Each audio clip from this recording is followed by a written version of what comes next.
Insecurity. It often manifests as anxiety, self consciousness, and this relentless inner dialogue that says, I'm not good enough. We've all been there, finding ourselves in this state of constant comparison, worried about judgment or rejection, and often trusting others' opinions about us more than our own. Insecurity is so challenging when it creeps up. We're all vulnerable to it. And on today's episode of the podcast, we're going to be digging into this to unpack it, understand why it can get so powerful, and also how to bring it back down to size so that we can feel more confident and secure as we go about our daily lives. If this is your first time listening, I'm so glad you've joined me. I'm Dr. Lisa Marie Bobby. I'm the founder of Growing Self Counseling and Coaching, and my background, I'm a licensed psychologist, I'm a marriage and family therapist, I'm a board certified coach, but most importantly, I am the proud host of the Love, Happiness, and Success podcast, where I'm bringing all of this personal growth work to you every week. We're tackling different topics related to helping growth-oriented people like you cultivate love, happiness, and success. Better relationships, better relationship with yourself, but really feeling confident and able to create the outcomes that you want in your life, whether they're related to their career or anything else you want. This show is all about who can make all those things happen. So thank you for joining me today. And today, we are tackling insecurity. What does it mean? Why are we so vulnerable to it? But most importantly, how can we navigate and understand what's going on when insecurity creeps up so that we can cultivate healthy confidence and self-esteem?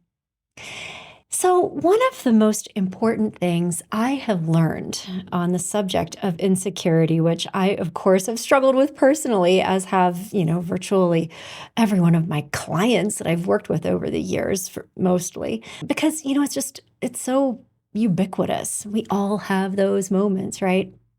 And one of the things that I've found is that there are strengths that come when these feelings creep in, particularly as it relates to the vulnerability and the self-reflection that insecurity can offer us. So, when we are feeling insecure or doubting ourselves, it can not be the most comfortable thing, and we don't want to stay there forever.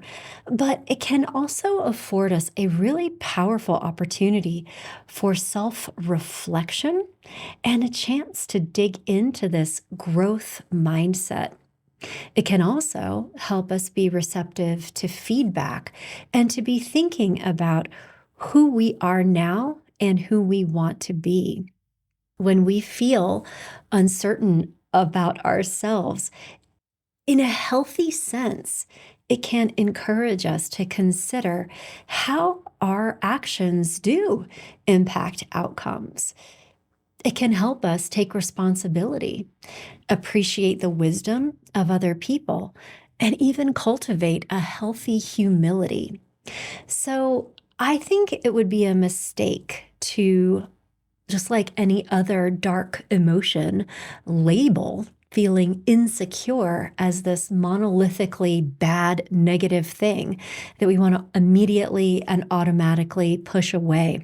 If you've listened to this podcast before, you've heard me say many times how important it is for us to really develop a relationship with our dark emotions, the things that aren't always comfortable for us to feel or experience, but the things that also offer us the most wisdom when we can lean in healthy and appropriate ways. So, I think feelings of insecurity are right up there with anger, sadness, fear, right? We don't want to stay in those forever, but when we listen to them, there can be value here. Of course, feelings of insecurity can also become so powerful that they become very self-limiting. They become paralyzing. They inform our understanding of who we are compared to others in negative ways. And so we also have to manage that, just like any of the other dark emotions. We need them in small and healthy doses. And so let's explore that insecurity piece further with that framework. One of the things that I think makes insecurity more of a thing these days, makes us more vulnerable to it, but also makes it feel like a more negative thing, is that our culture, especially over the last few years, has just been bombarding us with all of these messages around, I don't know, like fierceness, right? It's like girl boss and maximum self-love, and that to feel completely confident and empowered all of the time is the ideal. It's what we should feel, right?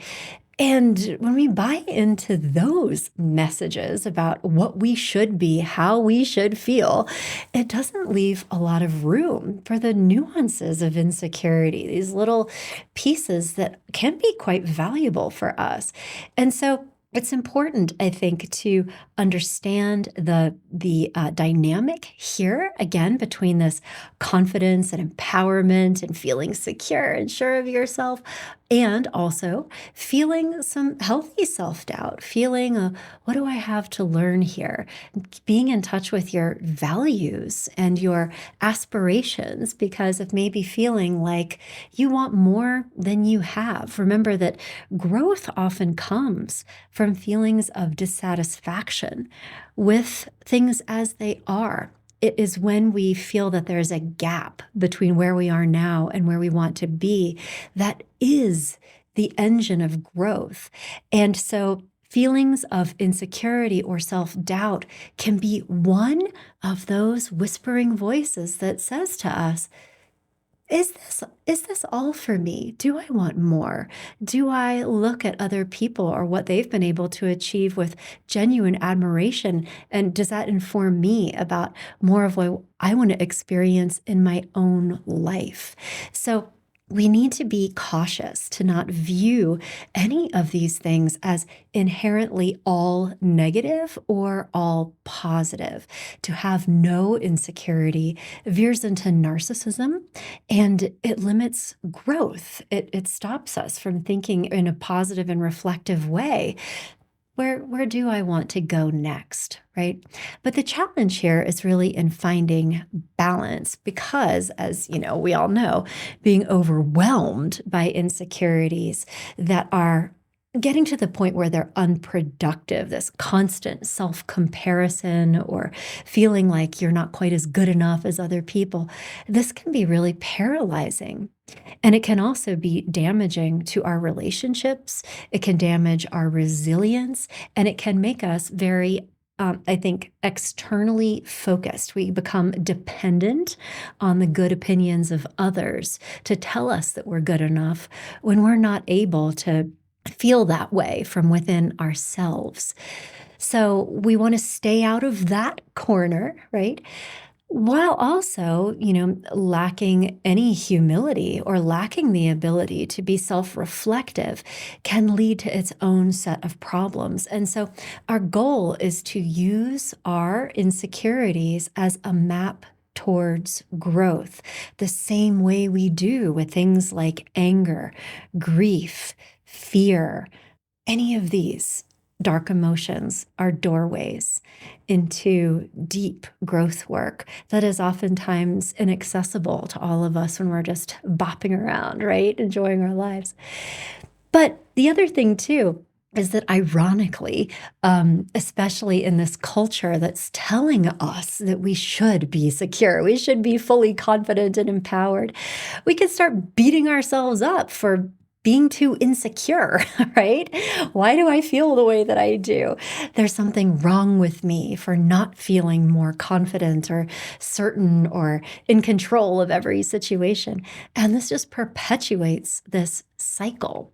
So we need to learn how to lean into self awareness, listen to ourselves, and take guidance from our emotions, especially our dark emotions, without collapsing into shame. And that is where it gets bad for us when insecurity mushrooms into this thing where, you're never good enough. Other people are always smarter or better or more competent or more successful or know something that you don't, right? That is when we begin to feel too small. We begin to feel not just insecure, but really incompetent or deficient or damaged. And so, learning how to balance this self awareness without falling into shame often requires a growth partner, to be completely honest with you. Somebody who can keep us out of shame and guide us through making contact with, the helpful aspects of our dark emotions in a really supportive and non-judgmental way. So this is one of the things that I will often do with my therapy clients. And in therapy, we're really focusing on mental health and working frequently with people whose shame experience has become so powerful that it's really impacting their daily lives. They feel badly about themselves. They feel really anxious or depressed, or it's damaged their self concept to the point that they really need to be healed, right? And so this is a healing process of therapy when shame has taken over.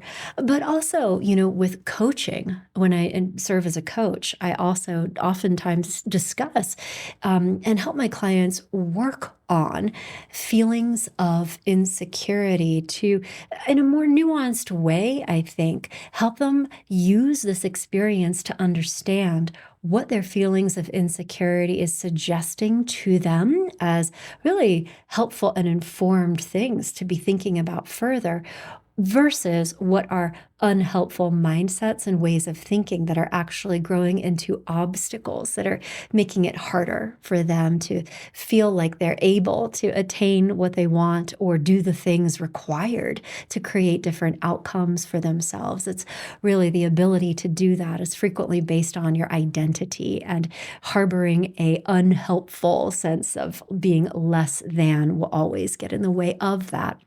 But we can certainly, sort through those things through powerful coaching work to help people, I think, get more clarity around what they want to listen to versus the messages about themselves that maybe they're holding on to or telling themselves that aren't helpful for them anymore.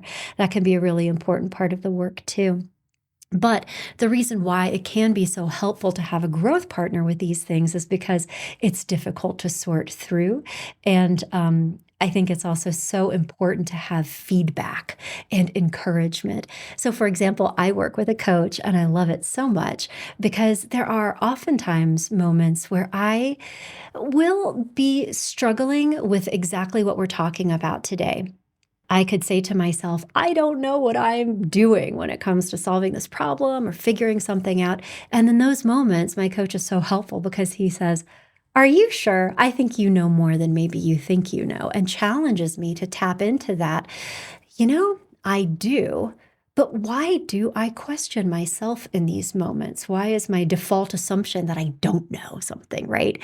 That can be really powerful growth work, but I need some healthy challenge to get into that space of thinking.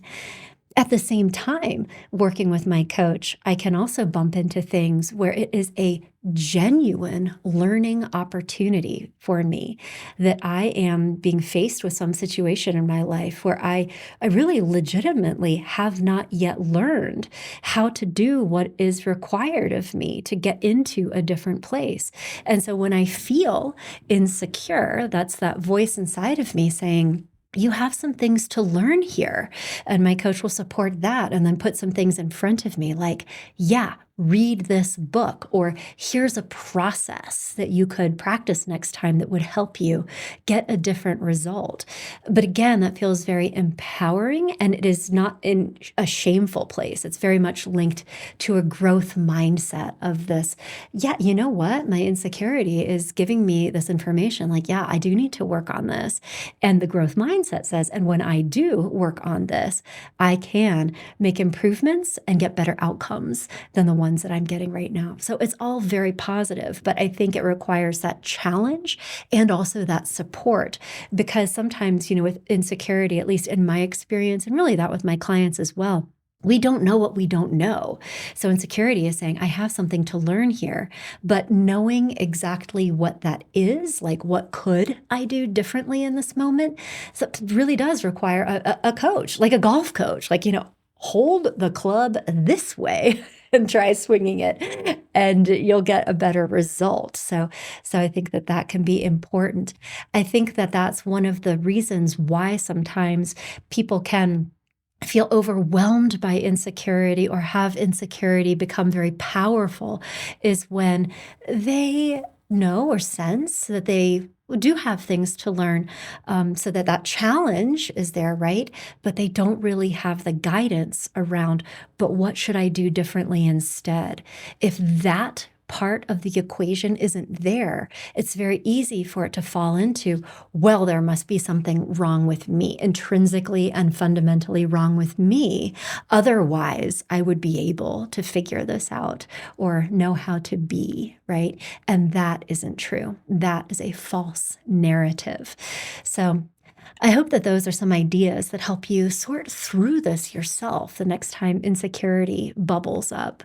Because truly, at the end of the day, trusting ourselves, believing in our competence, our judgment, our ability to learn, and our fundamental worth, our trust in ourselves in being able to figure things out and do hard things, well, becoming that is a process.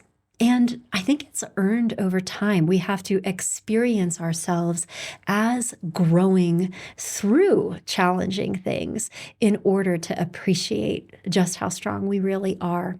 And so that is one of the reasons why connecting with a really good therapist or coach is crucial, particularly if you can find someone who doesn't pathologize what's going on, or who doesn't make you feel shame for feeling insecure, but rather can walk with you into that to figure out what are the pieces of value there for you.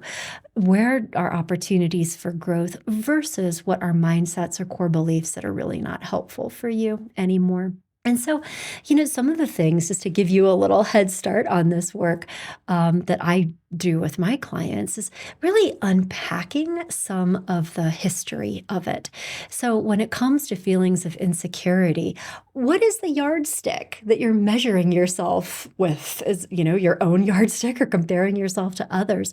Like, where did those beliefs about what you should be, or what is worthy that you see and admire in other people, where did those beliefs originate, right? Where do they come from?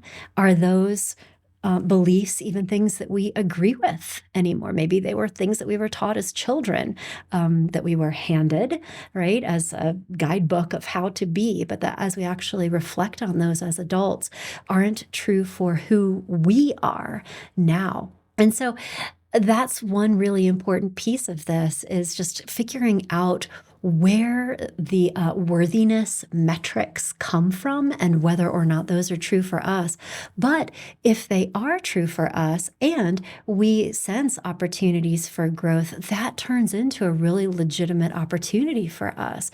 But we have to bring it into self-awareness first, again, without collapsing into shame that just takes all the energy out of it and makes it so difficult to move forward at all. And so, trusting this process means, I think, acknowledging and developing a more solid core and trustworthy relationship with yourself. This is a journey towards self discovery, towards growth.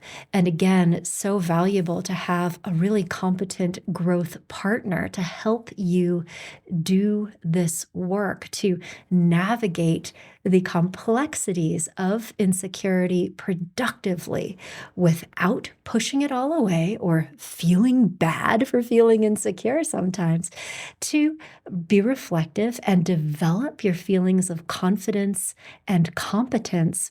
Not by flipping off the insecurity switch, but by really experiencing yourself as somebody who is strong and powerful and able to grow and evolve and do hard things and create the outcomes they want. You earn that trust with yourself when you see yourself doing it. That's where real self-esteem comes from. It's not, just a belief, oh, I should have high self-esteem and I love myself. And yes, I mean, we can certainly develop a more compassionate and loving inner voice that can be part of it. But real self-esteem and confidence, feeling secure in oneself, comes from trusting yourself to be the person that you want to be and watching yourself grow into that. That's where the real action is. So remember that this path to self trust is a journey. It is not something that happens overnight. This is a hard won growth process. When people talk about working on themselves, this is what they're talking about. It's definitely a journey, but it is also a journey worth taking. And when we can embrace the strengths within our vulnerabilities and use our vulnerabilities in productive ways to help ourselves grow, and not shy away from that, but lean into it courageously, that's where real magic happens. So I know these are probably different ideas, but this is the real deal. This is the stuff we talk about in therapy and coaching and growing self, at least. And so I hope that these ideas were helpful for you too, and helped you be more compassionate and hopefully use the entirety of your emotional experience for your benefit, because you deserve that. If you would like more helpful information on this topic and others, I invite you to come to my website, which is growingself.com. You can come to the blog and podcast and come into the happiness collection. And there you'll find podcast playlists that I've put together on other topics related to this, developing self-confidence, self-love, how to productively manage and benefit from having a better relationship with your dark emotions, how to be honest with yourself, and truly how to do the work of growth that allows you to become the person that you were really destined to be. It's all there for you. So come to growingself.com, check out the podcast playlists, the articles that I have for you, and also you're welcome to sign up for some of the free assessments that I put together for you that can help you get more visibility into your growth areas. For this topic, I would recommend one that I developed called What's Holding You Back? It'll ask you a bunch of questions and give you feedback into what will be the biggest impact for you in terms of your growth journey. Is it working on the way you think, the way you feel, the way you behave? And then with that information, you'll be able to do really productive work on yourself that'll get you where you want to go. So it's all there for you, growingself.com. And thanks for joining me on this episode of the Love, Happiness, and Success podcast.